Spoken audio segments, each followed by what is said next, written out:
Alas 5 Gs na, 1 Western Visayas na. Alas 5 Gs na, 1 Western Visayas na.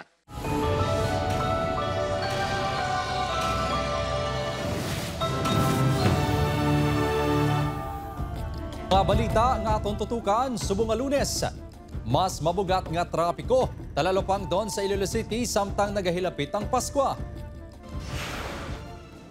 Natala na nga 100% kapag bukas ang Ungka flyover sa Disyembre 25, ginalauman nga mangin solusyon sa mabugat nga trapiko sa Ungka. Muddy stream flow natalopang dan sa Moises Padilla malapit sa tiilan sang Mount Canlaon bangod sang pagulan sang weekend. Tricycle driver gintiro patay sang chief tanod sa barangay Hines Zaraga, Iloilo. Sospek nagaligar nga gininsulto sang biktima. Mga Katoliko nagdagsa sa mga simbahan sa unang adlaw sang simbang gabi. Matuod-tuod nga simbolo sang Pasko ginpahanumdom sang simbahan.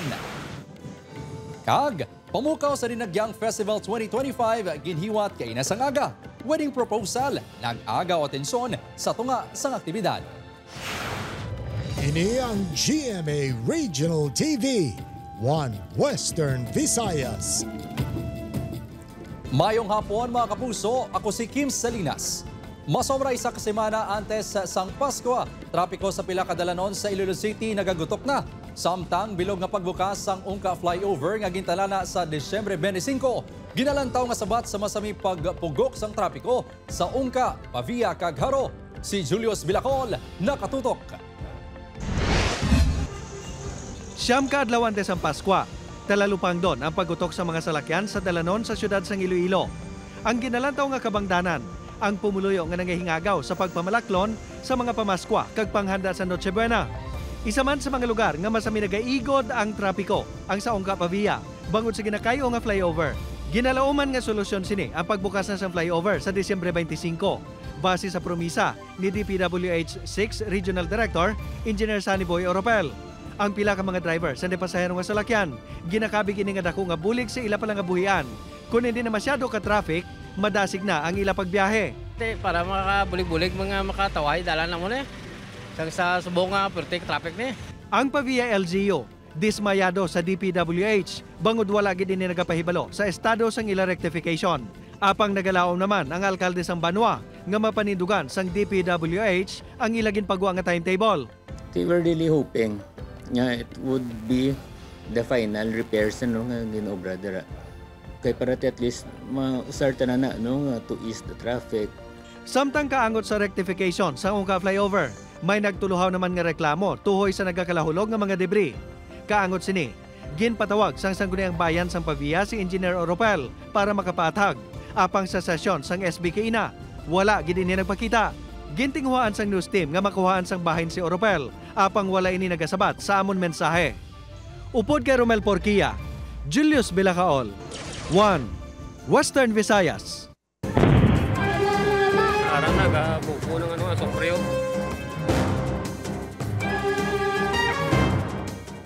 Para sa dugang nga mga balita sa Bacolod City kag pila ka lugar sa Western Visayas mangin kaupod ta si Adrian Prietos. Adrian? Yes, kay mga puso, madamo gid nga salamat. Mga nag-evacuate naman sa sulod sang 6-kilometer permanent danger zone. Naglabot na sa masobra 11,000 sa probinsya sang Negros Occidental. Pila ka evacuees nagamasakit sa evacuation center. Samtang muddy stream flow na eksperyensyahan ma. Yaring balita nga atong gintutungka. Nagtupang ulan sa pila ka bahin sa Negros Occidental sang weekend. Gani, nagresulta ini sang muddy stream flow. Sa suba ini sa Barangay Cadre, Moises Padilla, makita nga nagduag brown ang tubig sa suba bangod sa pag-upod sang abo nga nakadeposito halin pa sang paglupok sang bulkan sang Disyembre 9. Sunod sa Vivokes, malapad ang sakop sang pyroclastic density currents nga ginbuga sang bulkan rason nga madamo man ang volcanic deposits. Kung ara sila sa malapit sa mga suba, sapa nga nagakonekta sa may babaw sang bulkan, ligmat sila, no? Kag maging vigilant sila. Samtang, puno na ang Siyam Evacuation Center sa Banwas ng Lakas Seriana. Gani, magluwas sa kagutok sa lugar, hindi malikawan nga magmasakit ang mga bata kag senior citizens. May pila ka mga bata nga nagasipon, ang pila naman ka senior citizens ginahapo bangod tuman kainit sa sulod sa evacuation site. Kainit. Init kayo. Aminadong LGU nga kulang pa sa subong ang pondo para maghatag ang makinahanglanon sa evacuees apang ginapasiguro nga ginatutukan ang mga bulong kag may naplastar nga clinic sa evacuation centers. Sa evacuation naton, we have a standby clinic kag may ara ta na-assign din ang mga BHW midwives, no. Sa Bilogan Negros Occidental, may masobra 11,000 na ka-evacuees. Masobra 8,000 diri residentes ang La Casillana, masobra 2,000 ang halin sa La Carlota, kag masobra 300 ang taga Bago City. Natapos na ang ginapatuman nga mandatory evacuation sa probinsya apang hugot gihapon nga nagabantay ang kapulisan sa checkpoints agon masiguro nga hindi makabalik sa sulod sang 6-kilometer permanent danger zone ang evacuees magluwas sa may access pass. Ang mga inilang ang pasugtan nga makabalik sa ila panimalay kung may importante nga guhaon humalin sang alas 6 sang aga tubtob alas 4 sang hapon. There should be no human activity within the 6-kilometer danger zone. For those nga hindi magtuman, no, they will be guided by the local authority. Opo, Kirinel Casillo, Adrian Priatos, Western Visayas. Tricycle driver gintiro patay sang isa ka chief tanod sa Zaraga, Iloilo. Sospek arestado. Si Julius Villacol nakatutok. Sa siningabahin sang karsada sa Barangay Hines, Zaraga, natiruhan ang tricycle driver nga si Noel Abarca, 38 anyos, kag tumandok sang Barangay Halawod Sur sa amuman nga banwa Sabado sang gabi. Ang suspect, ang chief tanod sa Barangay Hines, nga ginkilala kay Ireneo Sintos Jr. Base sa pagpangusisa sang Zaraga Police, parehong nagtambong ang duha sa Christmas party sa mga tricycle driver kung sa diin kabahin ang biktima. Apang sa selebrasyon, ginpahayag nga may nahambal nga hindi maayo ang biktima sa suspect nga nagresulta sa insidente. Gindala pa sa ospital si Abarca apang gindeklarar nga napatay. Naguna inipuli ang aton nga suspitsado kag nagkuha sang armas kag binantayan niya dito sa highway sa nasambit man naton nga barangay. Sa hot pursuit operations ng kapulisan, ilan nadakpan si Sintos. Na-recover man ang homemade nga 12-gauge shotgun nga ginaaligar gingamit sini sa pagtiro sa biktima. Gin-insulto kuno ini sang biktima kaangot siya pagtambong sa Christmas party. Sang ini nagbiya na sakay sa motorsiklo, ginlagas pa ini sang biktima kag gingit-git sakay sa ginadala sini nga tricycle. Nag-aksyon man kuno ini nga magabot sang pusil gani may komosyon nga nagluntad. Tubtubiya ini natiruhan. Gin panginwala man sini nga iyang na-recover nga pusil. Nagaw ko sa hapaan. Tintagan ko sa dapi ko sa tricycle na. Tapos mo nga pag-buklas na kamot na, nagtututay kami, nagaw ko itong armas. Nagaw ko kag napitkan sa.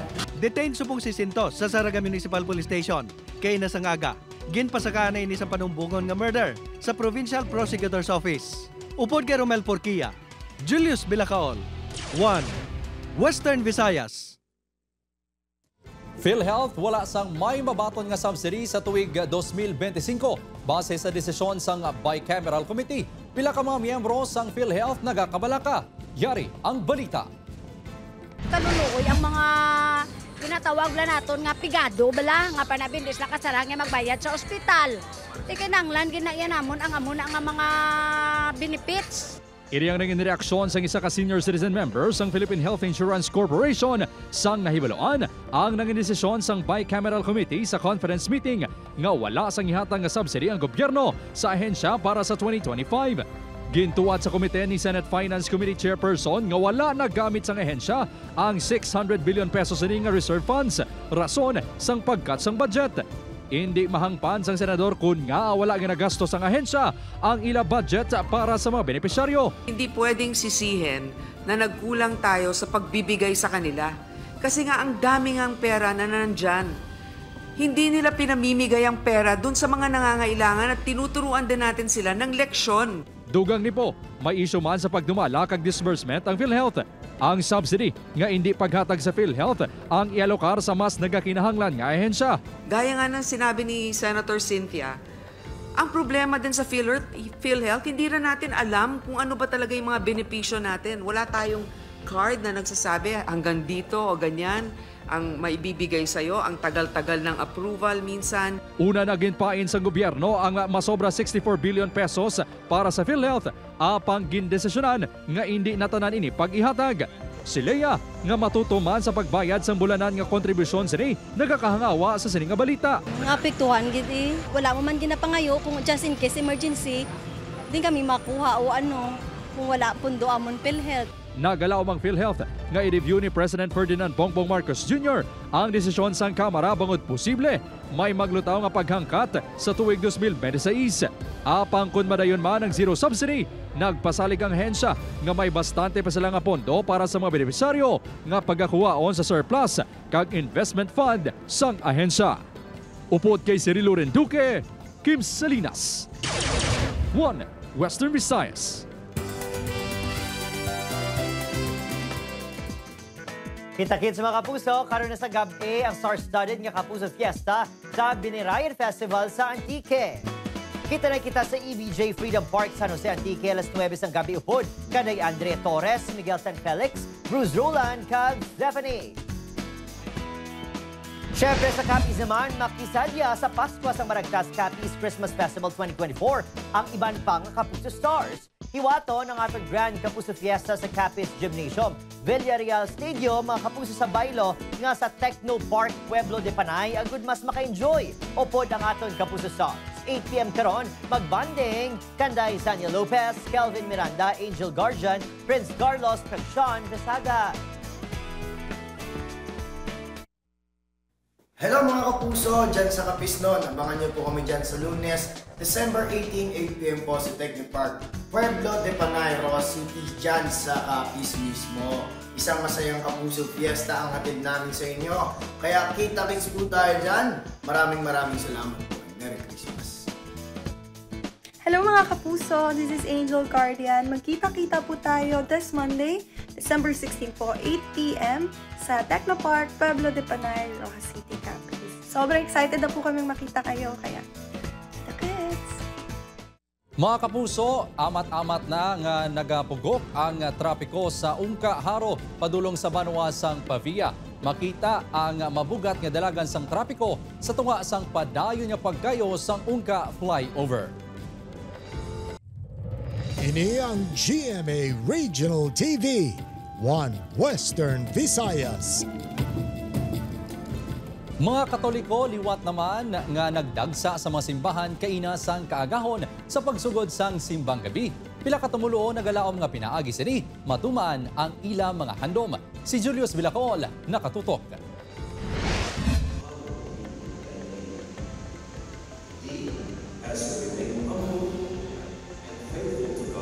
Liwat naman nga napuno sa sumilimba ang mga simbahan Katoliko kaina sang aga. Ini ang kaangot sa pagsugod sa Misa de Gallo, nga isa ka tradisyon sa mga Katoliko sa tion sang Paskwa. Ginatawag man nga 9 mornings, ang misa ang ginahiwatag sa kakaagahon kag nagatakop sa Christmas Eve sa Disyembre 24. Apang magluwas sini, mayara naman subong sang anticipated masses nga sa gabi ginapatigayon.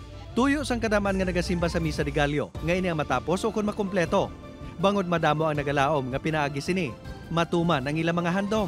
Pareho na lang kay Irene. Ngayon ko mayo lang lawas namon, kag maging okay man pangabuhi namon. Para sa ikaayong lawas man ang kay Juanito. Mayo lang among lawas nga palayo lang sa mga balatian nga magkalayuan ang kami tanan. Sa Bacolod City, gindag man sa mga sumilimba ang unang adlaw sa simbang gabi sa San Sebastian Cathedral.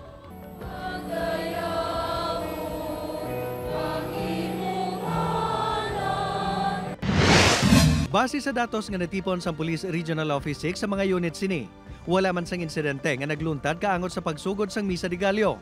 Apang magapadayon ng deployment sang kapulisan hindi lang sa mga simbahan, kundi pati sa mga alagyan sa mga tumuluo. Padayon man ang pahanumdom sang otoridad sa mga sumilimba nga bantayan gid ang ila pagkabutang samtang nagatambong sa misa. Upod kay Romel Porquia, Julius Bilacaol, 1 Western Visayas. Arang nagabuko ng sopryo.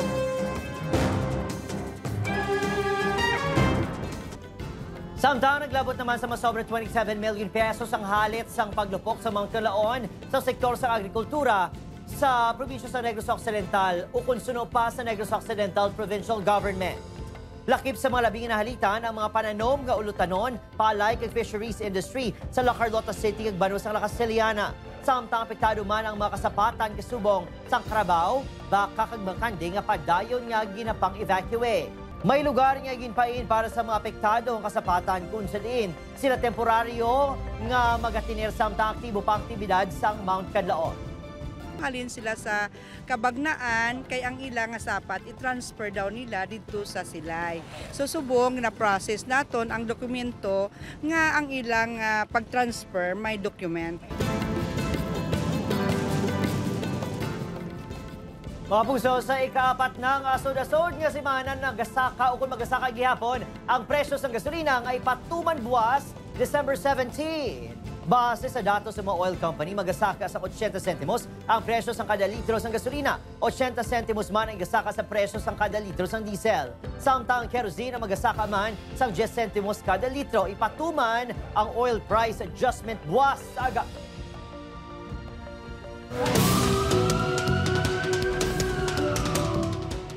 Suspected subo na kumpiskar sa kapulisan sa duwa ka high-value individuals malapit sa isa ka bar sa Iloilo City. Samtang 3 ka persona dakop man sa buy-bust operation sa isa ka lodging house sa Bacolod City.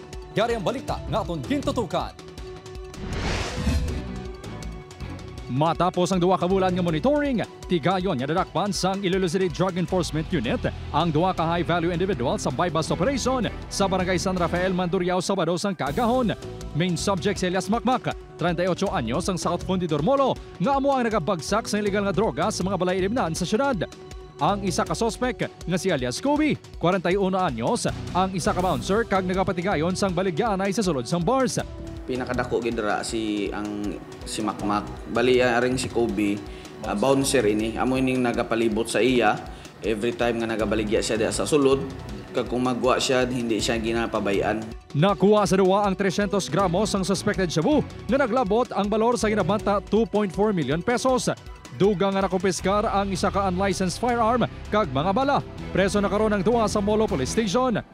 Bangod sini, ginahingyo sang kapulisan sa mga bars nga magpatigayon sang random drug testing. Atani before ang isa ka sub-establishment nga for example mga amo na mga bar tagaan sang permit, magkandaktan sila sang monthly drug test sa mga empleyado. Iniman ang ginsuportahan sang alkalde sang syudad. Mga security guards all over the city should have a drug test quarterly as a requirement. Ito may ibang istorya na ang security guard man kuno ang push. Samtang sa sulod sang isa ka lodging house sa Barangay 6 natigayon ang operasyon kontra droga batok kay Jericho Crisostomo, 19, isa ka street level individual. Wala man nakapalang ang upod ni Crisostomo nga sanday Patricia Espartero, 22, kag nobyo sini nga si Prince Herwel Canlas, 20 anyos. Ginkakibot sang operatiba sang Police Station 2 nga pisar SLI pa lang masobra na 200,000 pesos ang balor sang droga nga nakuha sa paghinakop ni Crisostomo. Madugay na nga ginamonitor sang Police Station 2 ang masami pagdagdag sang grupo sang illegal nga droga sa mga ruruan sa Barangay 2. Upod kay Cirilo Renduque, Kim Salinas, 1 Western Visayas. Sa Bacolod City naman mga kapuso, oplan iwas paputok formal na ginlunsar sa syudad. Paglikaw sa pagpalupok sa Pasko pati man bagong tuig ginakampanya. Yaring balita nga itong gintutugan.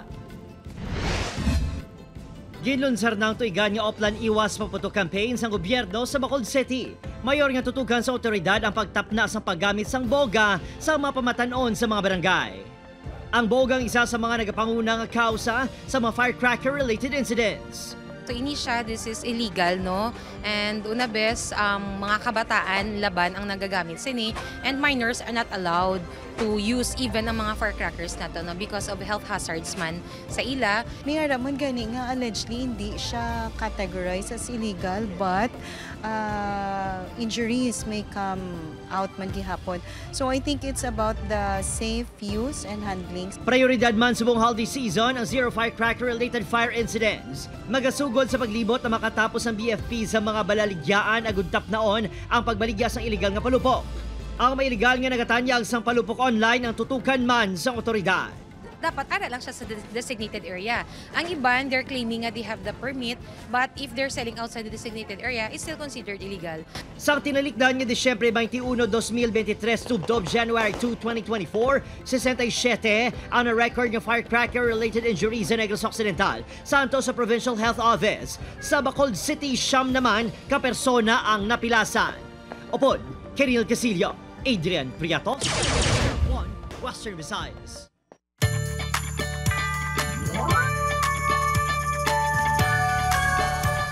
Mga kapuso, 54 anyos nga Iloy, nagapangadap sa mga layaw nga ido sa Iloilo City.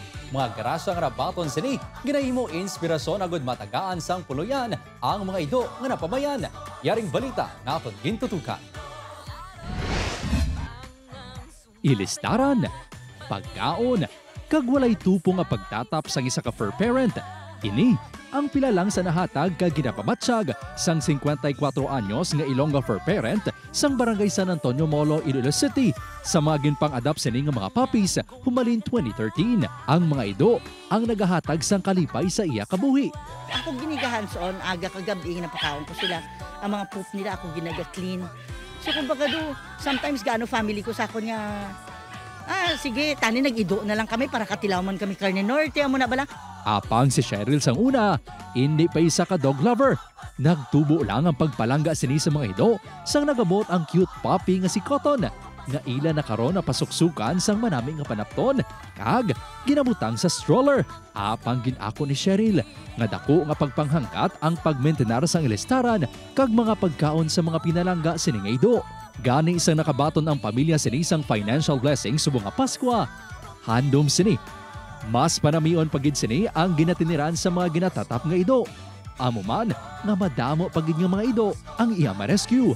If I have a place na gidya nga pwede ko sila ibutang to set them free there nga maging happy sila nga wala may gasakit sa ila. Na bastante sila. That's what I want. That's what I want kidya. Para kay Cheryl, ang pagpalangga sa mga Paskwa ang hindi lang dapat ipabutsyag sa mga nagakinahanglan niya katawan, kundi pati man sa mga kasapatan, ilabi na ang mga napabayan sa dalan. Upod kay Romel Porquia, Kim Salinas, One Western Visayas. Mga kapuso, ini ang sitwasyon sa Ungka Haro sa approach sa Ungka Flyover. Abiso sa mga motorista magpangita sang alternatibo nga ruta bangod sa mabugat nga dalagan sang trapiko.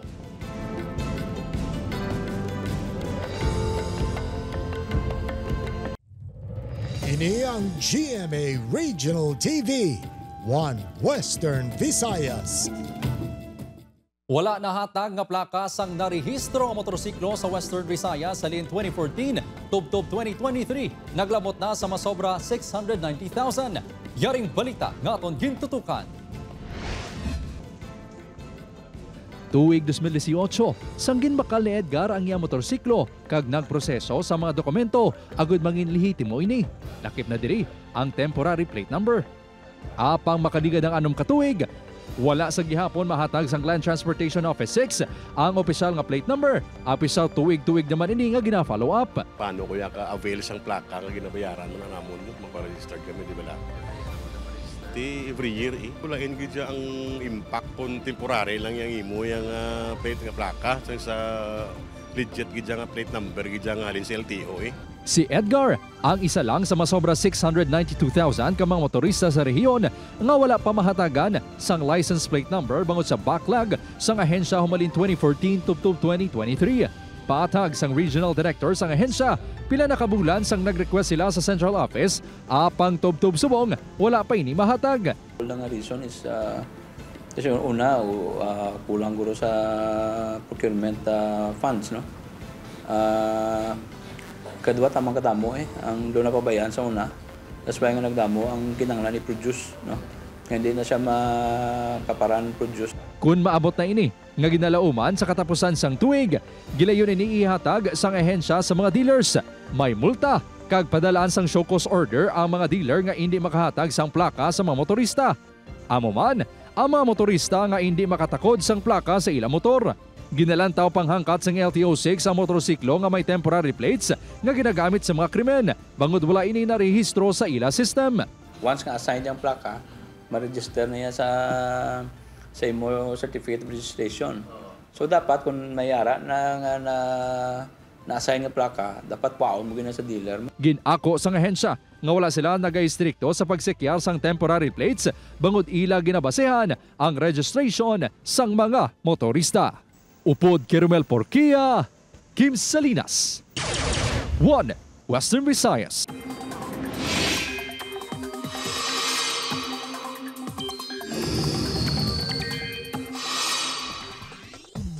Mga puso, aring balantayan, isa ka low-pressure area kung LPA ang nakuman sa sulod sang Park and Philippine Area of Responsibility. Ulihi ini nga nisiplatan sa pag-asa sa kalayoon nga 360 kilometers southeast sang Tagum City sa bahin sang Davao del Norte. Manubong siya sini nga mangin sa kabagyo susulod sang 24 oras. Pero pwede nga magbago pa ini gani pa dayon nga magtutok sa updates. Maluwas sa LPA, may araman sa Amihan, shear line, kay Intertropical Convergence Zone o kung ITZZ nga magresulta sa pag-ulan sa nagkainlaing nga bahin sa Pilipinas. Sa datos sa Metro Weather, may chances ng ulan sa pinakabahin sa Aklan, Capiz, Iloilo, kag Negros provinces. Mabaskog ang ulan sa pinakabahin sa probinsya ganing maghahanda o kung maghanda sa posibilidad sang baha di ganing landslide. Posible ang ulan sa nabilin pangabahin sa pungsod bangod man sa localized thunderstorm. Nagabato na ang Land Transportation Franchising and Regulatory Board sa aplikasyon para sa special permit humalin kahapon Disyembre 15 bilang pag-antisipar sa pagdamo sa mga commuter nga magabiyahe subong nga holiday season. Manginbalido ang permit humalin Disyembre 20 tubtob Enero 10, 2025. Ang special permit ang ginahatag sa mga public utility vehicles o PUV kag mga bus nga magagwa sa ila ruta. Hindi dapat maglanta o maglapaw sa 20% sang unit sa isa ka ruta ang mahimo applyan sang special permit. Wala ginahatagan sang special permit ang mga unconsolidated PUV kag taxi units. Panugyan sang ahensya sa mga commuter nga planuhon sang maayo ang natala na nga pagbiyahe subong nga bakasyon. Gusto nga hindi mahamper or may hassle lang inyong biyahe. Siguro doon yung ang nga mga salakyan, kung hindi guwagid man sa iya ruta, may ginauyatan ng special permit. Mga kapuso, pamukaw sa Dinagyang Festival 2025 ginhiwat. Tanda sang pagsugod na sang Dinagyang season. Wedding proposal agaw atensyon sa tunga sang kahiwatan. Yaring balita. Energetic nga mga performance. Nagalinagumba nga mga drums. Kag masinadyahon nga mga nawong sang mga Ilonggo. Ini ang nagsugata sa pamukaw nga ginhiwat sa tubang sang San Jose Parish Placer kay inasang Kaagahon. Ang kahiwatan, ang tanda sang pagsugod sang Dinagyang season nga tuigan ginakalangkagan sa mga Ilonggos kag bisita.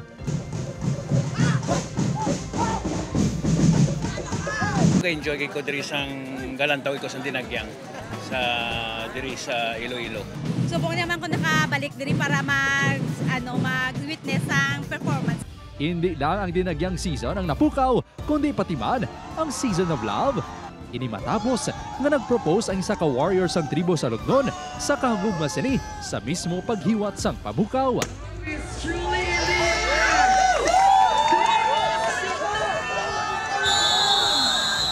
Speechless, ma'am. Super.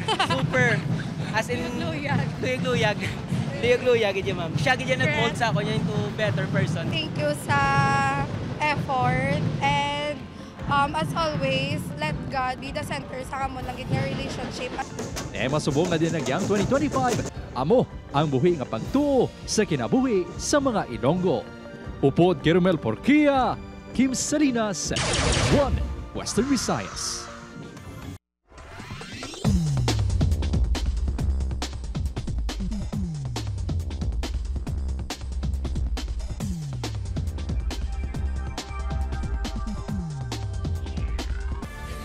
Mga kapuso, 9 days na lang, Pasko na. Sa ato mga kapuso diri sa Western Visayas kag subong man sa ato mga kapuso abroad, madamog gid nga salamat sa pagtutok. Magisa kita kag ibaloon ang mga balita tungod local news matters. Ako si Kim Salinas, ini ang 1 Western Visayas. Bugos nga pwersa para sa mas dakong amisyon kag mas masangkad nga pagserbisyo sa pungsod.